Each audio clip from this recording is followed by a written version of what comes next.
July 24th, 1943.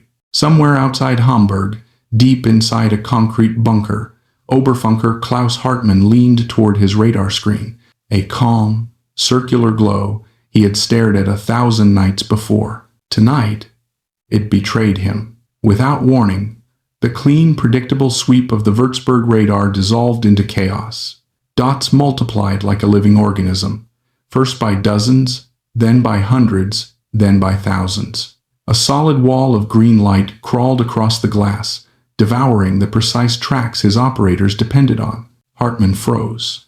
His training said, equipment failure. His instinct said this is impossible. Just minutes earlier, the Kammhuber Line, the pride of the Luftwaffe, the most advanced, integrated air defense network in the world, was fully awake. Freya stations on the coast had already plotted a typical RAF bomber stream approaching Germany. Searchlights were warming. Night fighters were climbing to intercept. Everything was routine. And then, instantly, everything was not. Radius erupted. Controllers barked orders that contradicted each other. Night fighters demanded vectors that no one could give. Flak batteries shouted for targets that no radar could provide. A system built on precision had entered total blindness. Hartmann rebooted the console, hands trembling. The same impossible blizzard reappeared, thousands of phantom echoes creeping toward Hamburg like a silent tidal wave. This cannot be real, he whispered into the headset. But it was, and it was only the beginning. What Hartmann didn't know, what no one in the entire Luftwaffe yet understood, was that this was not a malfunction, not sabotage, not a breakthrough Allied weapon. It was something far simpler, something so simple it had been dismissed, feared, banned, and forgotten. A weapon made of paper and aluminum, cut to a precise length. A weapon Germany had invented first, but refused to use. Tonight, falling silently from the bomb bays of 791 RAF aircraft, that weapon had returned home, and it was about to make the Reich blind. To understand what Klaus Hartmann saw on his radar that night, we have to go back 18 months, to a different room, a different set of minds, and a different kind of fear. Because the chaos on Hartmann's screen wasn't born in a bunker.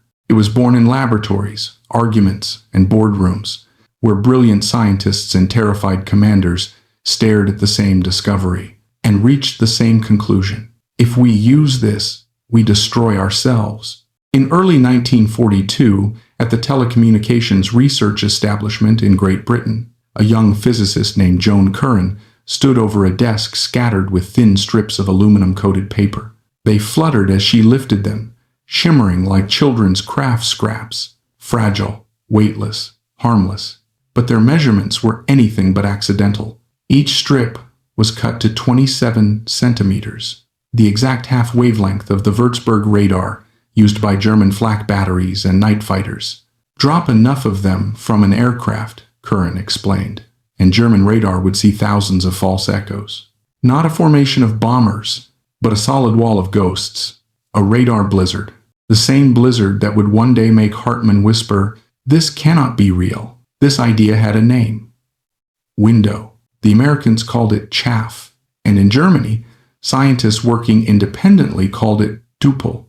Both sides had discovered the same revolution. Both sides immediately understood its power, and both sides froze, because the moment someone used it, they knew the other side would use it back. German radar engineers tested Duppel months before the British even finished debating it. They already knew the effect. When a handful of aircraft dropped their foil strips during trials, entire radar screens went blind, exactly as they would over Hamburg later.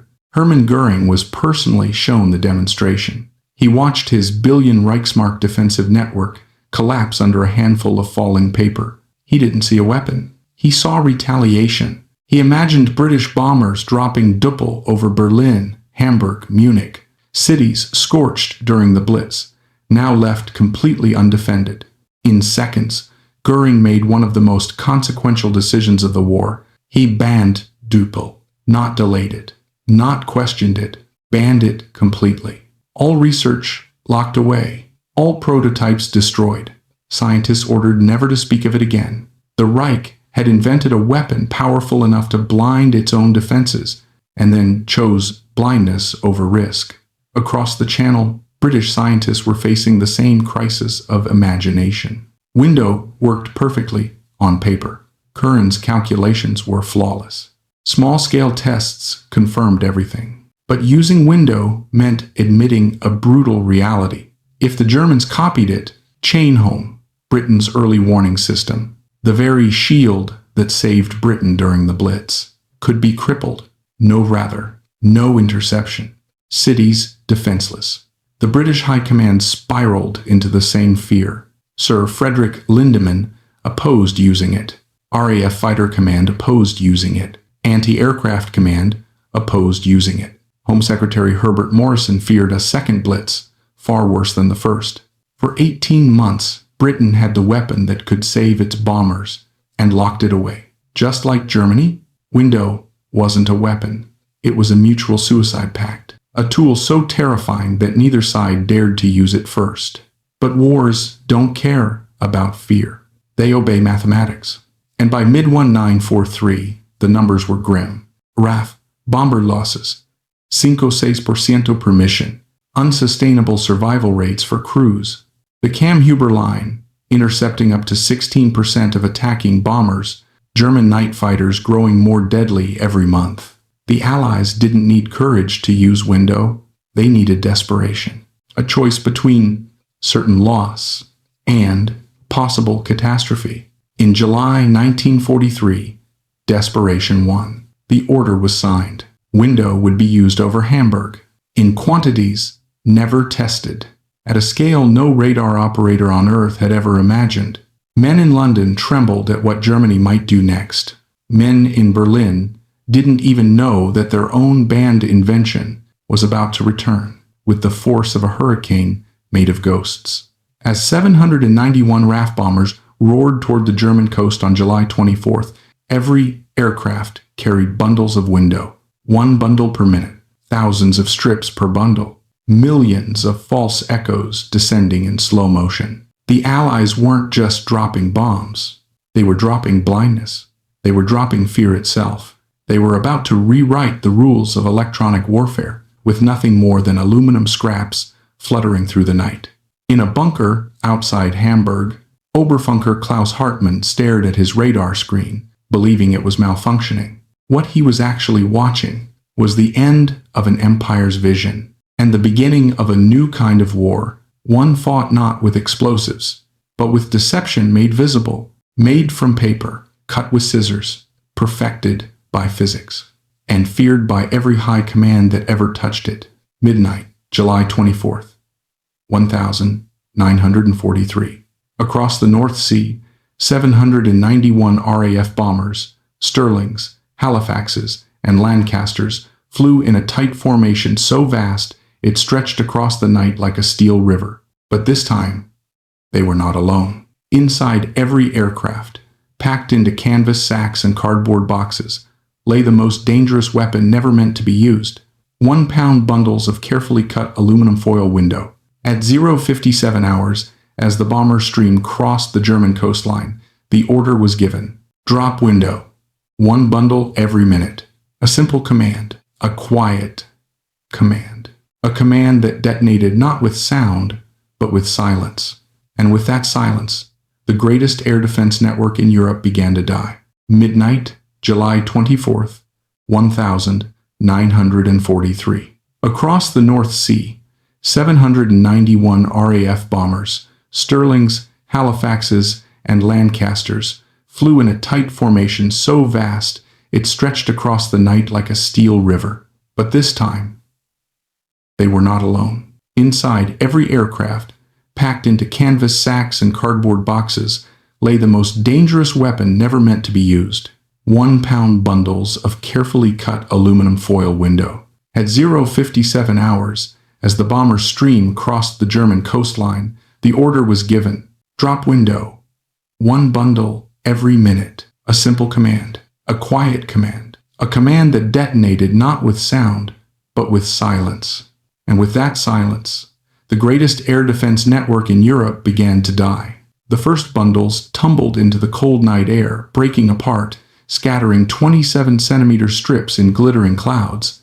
They fluttered slowly, deliberately designed to fall at just the right speed to remain in radar view for as long as possible. To the naked eye, they were nothing. To German radar, they were an invasion. A single Lancaster dropping window created thousands of false echoes. 700 Lancasters created millions. The radar horizon lit up like a Christmas tree exploding in slow motion. From the bunker, Hartmann's screen transformed into a glowing, seething mass of green static. Not dots, not tracks. A wall, an electronic avalanche, swallowing every real aircraft inside it. His voice cracked as he reported in. Thousands of signals. Impossible to distinguish. It wasn't equipment failure. It wasn't sabotage. It was the first large-scale demonstration of what happens when physics becomes a weapon. General Joseph Kammhuber's masterpiece, the meticulously engineered defensive grid stretching across occupied Europe, was designed to be invulnerable. Interlocking zones, radar plus searchlights, plus anti-aircraft guns, plus night fighters. A system that ate bombers alive. For 3 years, it had worked flawlessly. Now, in 5 minutes, it stopped working at all. Each radar station along the bomber path began reporting identical chaos. Screen saturated. Echoes uncountable. System blind. Cannot lock target. Request instructions. Instructions never came. Because no one in the Luftwaffe knew what was happening. Night fighters clawed through the sky, demanding vectors. Controllers shouted back blindly. Turn to heading no. Wait, ignore that multiple. Stand by, stand by. But there was nothing to stand by for. There were no targets. Only paper. Bombers that should have been hunted relentlessly now flew unchallenged. Invisible inside a storm of ghosts. Below the bomber stream, Hamburg's vast network of searchlights powered up, slicing the sky in white arcs. But just like the radar operators, searchlight crews were chasing phantoms. The beams jerked wildly, sweeping across empty sky, illuminating nothing but drifting fragments of window. Flak commanders, usually guided by precise Würzburg radar data, were now operating blind. Their radar, built to place an 88mm shell within 30 meters at 20,000 feet, was useless, flooded with false targets that made no mathematical sense. Forced to revert to First World War tactics, they fired blind barrage patterns into the darkness, hoping, praying for a lucky hit. None came. The bombers moved through Hamburg's defenses like ghosts passing through walls. With radar neutralized, the bombers reached their target with terrifying precision. Markers dropped, target indicators burned. And then, the city exploded in flame. The first wave dropped high explosives to tear open buildings and shatter water mains. The second wave dropped incendiaries, hundreds of thousands of them, into the ruptured heart of Hamburg.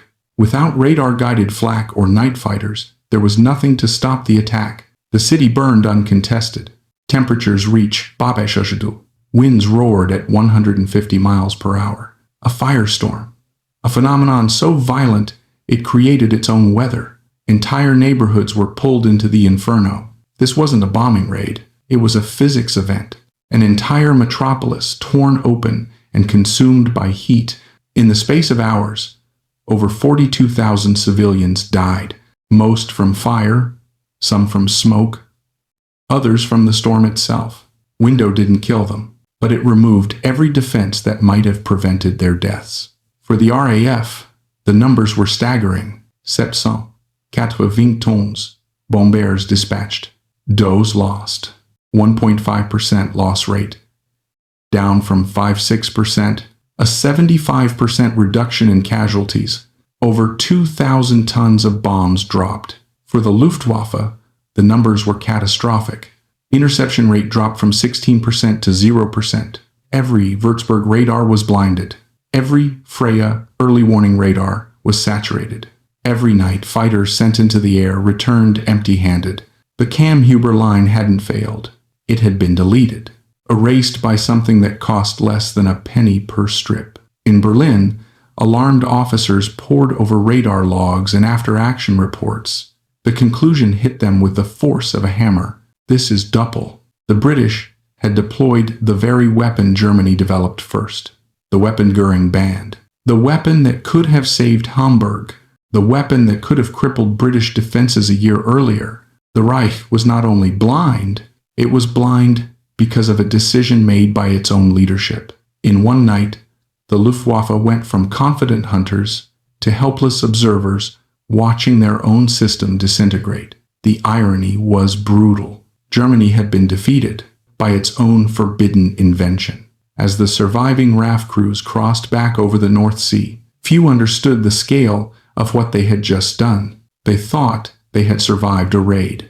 In reality, they had ended an era. The age of mechanical warfare, guns, armor, bombs, had just yielded to a new battlefield, the electromagnetic spectrum. A battlefield where the cheapest weapon could defeat the most expensive defense. A battlefield where visibility itself could be stolen. A battlefield Germany had never prepared for. And as window rained down over Hamburg, one simple truth became undeniable. The Reich wasn't outgunned. It was outsmarted. In Hamburg, radar screens had gone dark. But in Berlin, something far worse was about to happen. The truth was about to land on the desks of the men running the war. For one night, the Kammhuber Line had simply disappeared. But the collapse of a defensive network wasn't just a tactical problem. It was a political earthquake, a silent explosion that tore through the highest levels of the Reich. The reports arrived within hours, clipped, confused, terrified. Würzburg set saturated at all frequencies. Freya reports thousands of targets, system unusable, night fighters unable to acquire even one bomber. Operators declare complete blind state. A billion Reichsmark defense system hadn't been defeated. It had been switched off. 2 days after the Hamburg raid, Berlin convened an emergency conference. High-ranking Luftwaffe officers, radar engineers, physicists, industrial planners, some summoned in the middle of the night, others dragged straight from laboratories. The atmosphere was not analytical, it was funeral. In the center of the room stood Dr. Hans Plendl, one of Germany's foremost radar scientists, a man who had once warned that ignoring new countermeasures was equivalent to inviting defeat. He spoke quietly, his voice carrying the weight of a buried secret. The British have deployed Doppel. Silence. It was not shock. It was recognition. Everyone in that room understood instantly what those words meant, because Doppel wasn't British. It wasn't Allied. It wasn't foreign. It was German. It was the very radar countermeasure the Luftwaffe had invented, perfected, and then banned. Göring's order from 1942, buried and forgotten, had now returned with the clarity of a confession. They had blinded themselves. When Hermann Göring arrived, the room snapped to attention, but no one dared meet his eyes. He read the reports. He read the radar logs. He read Hartmann's statement. We had been rendered blind, useless, overnight. Then he read the final analysis. Every radar set operating at 53 centimeters is now obsolete. The Kammhuber Line cannot function. All night fighter control is compromised. Flak batteries cannot aim. Göring's face tightened, not because he didn't understand, but because he understood perfectly. He was the man who banned Doppel, the man who decided Germany would never use it, the man who believed that symmetrical fear, we won't use it, so the British won't either, was a stable strategy. Now, his entire air defense empire was collapsing. Under the weight of that decision, every failure in Hamburg traced back to him, every blind radar, every unchallenged bomber, every death in the Firestorm. And everyone in the room knew it. But the man who felt the consequences most profoundly was not Göring. It was Albert Speer, the Minister of Armaments, sitting at his desk, surrounded by reports of destroyed factories, crippled infrastructure, and industrial chaos. He realized something the radar operators could not. Window wasn't just a tactical breakthrough. It was an industrial death sentence. Speer didn't think in terms of radar. He thought in steel, in coal, in workers, in machines, in production numbers the Reich depended on for survival. What he saw terrified him. If the Allies could attack Hamburg with a mere 1.5% bomber loss, they could attack anywhere, again, and again, and again. 6 raids like Hamburg, Speer calculated, would be enough to bring German armaments production to a halt, a total halt. The end of the war, not in theory. In math, he later wrote, Hamburg put the fear of God in me, not because of the flames, not because of the casualties, but because he saw a new kind of warfare, one where his factories were naked, his workers exposed, his industrial empire suddenly built on air. Window didn't defeat radar. It defeated the entire German war economy. The consequences inside the Luftwaffe were immediate and catastrophic. A system, years in the making, staffed by thousands, built with immense precision and cost, was now obsolete in a single night.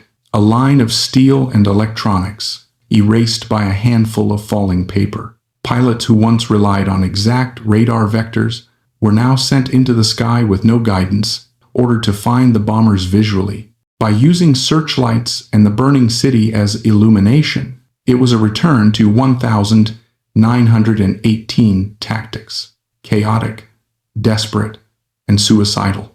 Without radar, the physics that made 88mm flak deadly simply vanished. Crews threw shells blindly into the sky, hoping for chance hits that almost never came. To counter window, the Reich mobilized over 7,000 top radar and electronics experts, draining vital talent away from U-boats, jet engines, and missiles. Engineers rushed to develop new radars like the Liechtenstein SN2, operating on new wavelengths. But every adaptation took months, and Britain adapted in weeks. The Allies simply cut new window strips to match every new German frequency. Every step forward Germany took was undone by scissors. In the end, the tragedy of the German response was not technical. It was philosophical. Germany believed deterrence would work, that if they didn't use Doppel, Britain wouldn't either. But deterrence only works if your enemy fears the same things you do. Britain did fear retaliation. For 18 months, they held back window, but then the numbers changed. Bomber losses skyrocketed. The Kammhuber Line became too effective. The war turned into a battle of attrition Britain could not sustain. The moment the Allies reached that breaking point, the logic of symmetrical fear collapsed, and Germany, still clinging to it, suffered the consequences. They were not beaten by superior technology. They were beaten by a psychological assumption. They won't use it because we wouldn't. That assumption died over Hamburg, and with it, so did the future of the Luftwaffe. By early August 1943, just days after the first raid, German leadership finally understood the scale of the disaster. Their air defense network had not been damaged. It had been invalidated. Their radar frequencies were compromised permanently. Their fighters were directionless. Their cities undefended. Their engineers overworked and outmatched. And worst of all, the Allies had unlocked a weapon Germany could neither stop nor survive. The Reich had entered a new war, a war of electrons, reflections, wavelengths, and deception. A war they were already losing. Not because their enemies were stronger, but because they had banned the very weapon that could have saved them. When the last RAF bomber crossed back over the North Sea after the Hamburg raid, its crew felt something close to disbelief. They had flown into one of the most heavily defended cities in Europe and returned almost untouched. They didn't know why. They didn't know what had happened in the radar bunkers. They didn't know what had happened in Berlin. They didn't know a billion Reichsmark defense system had died beneath them. For the men in those aircraft, it was a mission. For Germany, it was a turning point. And for history, it was the night modern electronic warfare was born. By the morning of July 25th, 1943, the scale of the destruction was unimaginable. Entier districts flat, dawazech, unu square kilometers burned. Over 42,000 ved. Temperatures reaching 800 degrees Celsius. winds stronger than a hurricane. But even this horror wasn't the true catastrophe. The true catastrophe was what came after. Because Hamburg wasn't a single failure, it was a template, a demonstration that every city in the Reich could now be struck with near-zero Allied losses. Hamburg was not the end. It was the beginning. Window turned a single raid into a campaign. July 24-25, first RAF raid. The Kammhuber Line collapses. July 25, USAAF day raid. No radar, no accurate flak, minimal resistance. July 27-28. RAF returns with 787 bombers. Window blinds radar again. A firestorm ignites, one of the deadliest in history. July 29-30. A third raid. Würzburg sets still blind. Controllers resort to suicidal visual interception. August 2-3. Final major blow. By midnight, half of Hamburg is destroyed or damaged. The Reich now understood. Radar wasn't degraded. It wasn't weakened. It wasn't compromised. It was obsolete. The second most industrialized city in Germany had been held open like a wound, and there was nothing the Luftwaffe could do. Inside the Luftwaffe, the consequences cascaded. A system, years in development, carefully engineered, rigidly structured, now useless. Germany's defensive strategy became improvised chaos. Wild sow. Single-engine fighters diving into burning cities, hunting visually. Zame Sow, twin-engine night fighters guided by fragmentary, often useless reports. These weren't doctrines of strength. They were doctrines of surrender to circumstance. Thousands of Germany's best scientists were redirected to redesign radar, chasing new frequencies, prototypes, and jammers, in a desperate race they could never win. While Germany rebuilt one radar system, the Allies cut new window lengths. A defense industry was fighting scissors. Window destroyed more than radar. It destroyed fear. For 18 months, the RAF had hesitated to use it, terrified of German retaliation. After Hamburg, that fear evaporated overnight. Window was now mandatory on every major raid. And when added to the new Carpet AN, APS-2, active jammers, it created a double-blind environment. Radar blinded by chaff, radar deafened by jamming. By late 1944, over 0 jammers produced. RAF and USAAF raids protected by multi-layered ECM. Flak effectiveness down 75%. Bomber losses down to less than 1% per raid. Window didn't simply protect aircraft. It enabled a 24-hour cycle of destruction. USAAF by day, RAF by night, cities burning in shifts. Germany was no longer defending its airspace. It was drowning in it. Albert Speer's fear was not theoretical. It was mathematical. He calculated that 6 Hamburg-scale raids could shut down German armaments production entirely. And the Allies didn't have 6 raids planned. They had 60. Window did not just blind radars. It blinded the entire industrial heart of the Reich. U-boat pens, steel mills, synthetic fuel plants, Ruhr Valley factories, ball-bearing production lines, transportation networks, each one now vulnerable, each one now a target, each one now undefendable. A war Germany thought it was fighting with tanks and planes had become a war of electrons, and electrons were choosing sides. After the war, German operators and scientists spoke with brutal clarity. Oberfunker Klaus Hartmann, the man who first saw the blizzard, we had been rendered blind. We became useless overnight. A captured Luftwaffe technical report stated, German scientists knew what double was, but refrained from using it for the same reasons as the British. Albert Speer wrote, Hamburg put the fear of God in me. Even Hitler privately admitted, if such raids continue, Germany cannot stay in the war. The most devastating weapon of the air war, the weapon that broke the Kammhuber Line, that crippled German industry, that shattered civilian morale, was not a bomber, not a fighter, not a radar, not a bomb. It was foil, aluminum foil, cut to half a wavelength, dropped by the ton, ignored by high command, feared by everyone. used by the side that finally ran out of alternatives. The lesson of window outlived the war. Every modern military aircraft in the world today, 2025, carries some descendant of those simple strips. Chaff remains a universal doctrine, a permanent reminder that the simplest ideas can break the most complex systems. Window wasn't just a countermeasure.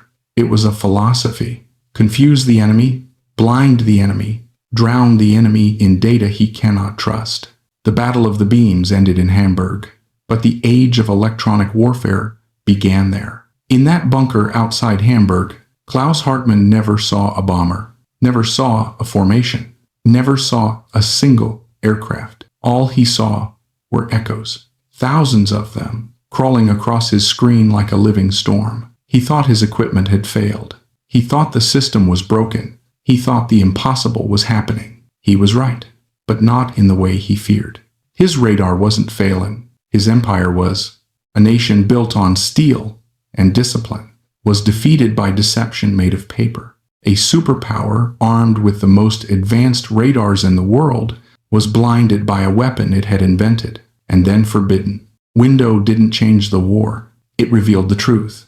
When fear stops one side from using a weapon and desperation drives the other to embrace it, the war ends long before anyone realizes it. Hamburg was not just a raid. It was the moment an empire went blind and never recovered.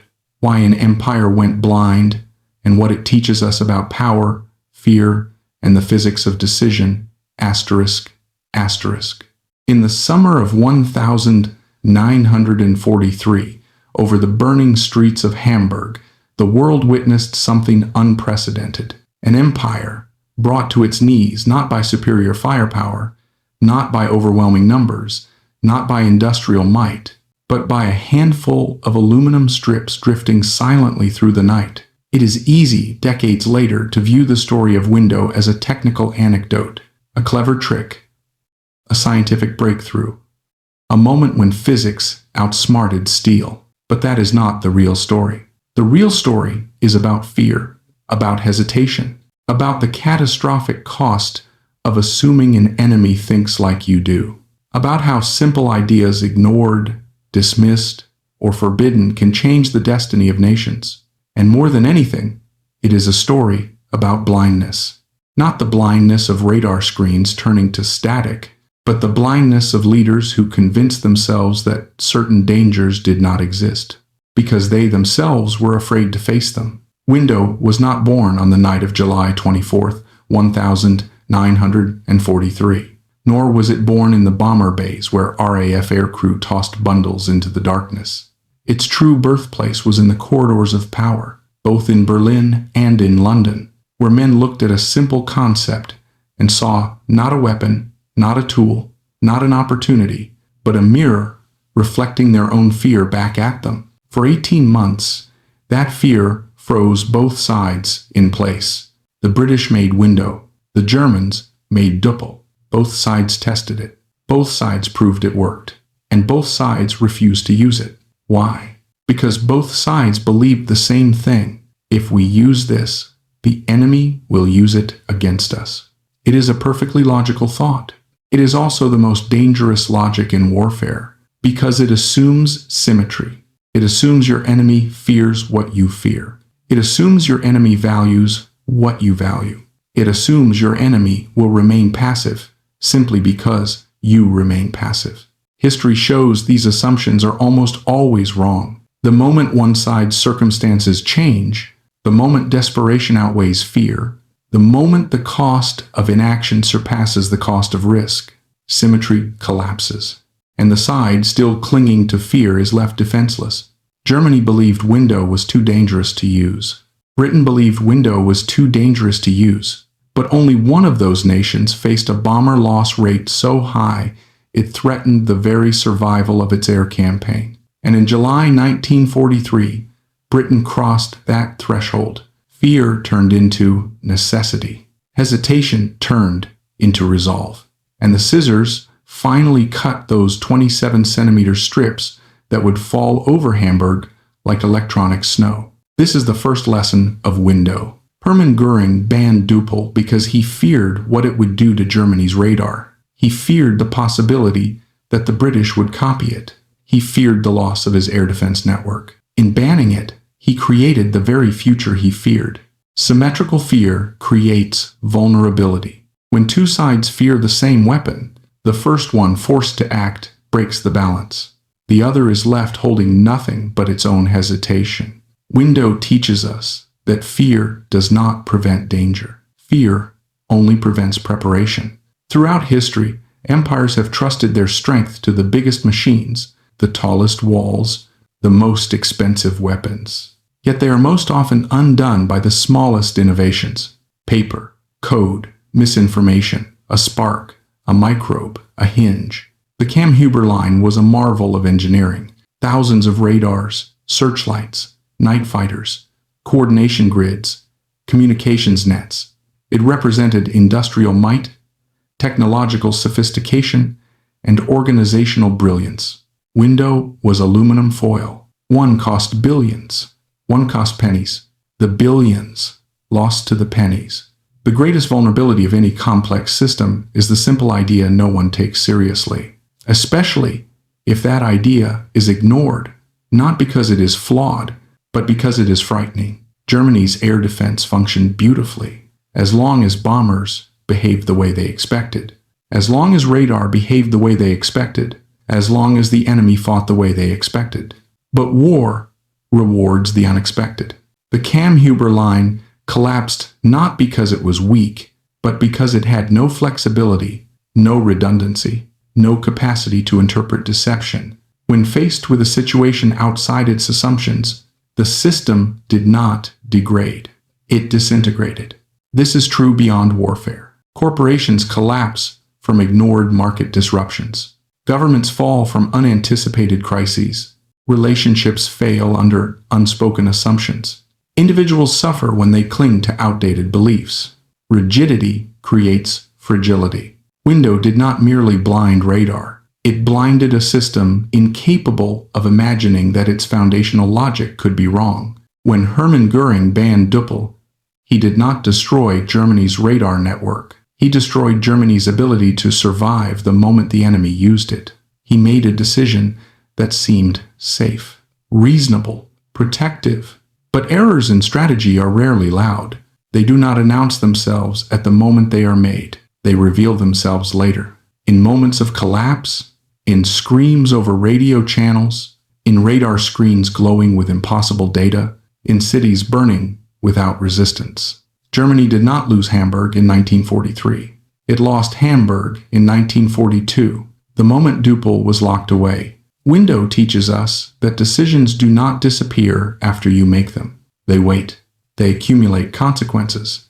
They reveal themselves when you can no longer afford their price. Both Britain and Germany invented chaff. Both sides proved it worked. Both sides shelved it. Innovation requires intelligence. Deployment requires courage. Britain eventually found that courage, not because its leaders were braver, but because the statistics forced bravery upon them. When bomber survival rates dropped to catastrophic levels, the fear of Window was replaced by the fear of losing the war. This is a profound truth. People, organizations, and nations rarely change until the cost of not changing becomes unbearable. Window teaches us that technological breakthroughs matter less than the willingness to use them, and fear is the greatest enemy of that willingness. Germany assumed Britain would never use Window because the consequences were symmetrical. But symmetry exists only in theory. Britain feared retaliation until the bomber offensive was on the verge of collapse. Britain feared exposing its own cities until losing the war became a greater threat. Britain feared the consequences until desperation erased those fears. This is the fatal flaw of deterrence built on symmetry. You assume your enemy will not risk what you refuse to risk. You assume your enemy wants what you want. You assume your enemy fears what you fear. But war does not care about symmetry. War responds to pressure, not to philosophy. Window teaches us to never project our own fear onto the enemy. Fear is personal. Fear is situational. Fear is asymmetric. Window was not technology. It was psychology. It exploited the human belief that a radar screen represents reality. It exploited the trust operators had in their training. It exploited procedures built on order and clarity. It exploited a worldview where signals equal information. Window revealed how fragile perception becomes when an entire system, technical and human, trusts a single method of seeing. This is true far beyond radar. Businesses trust numbers that can be manipulated. Democracies trust news that can be fabricated. People trust narratives that can be twisted.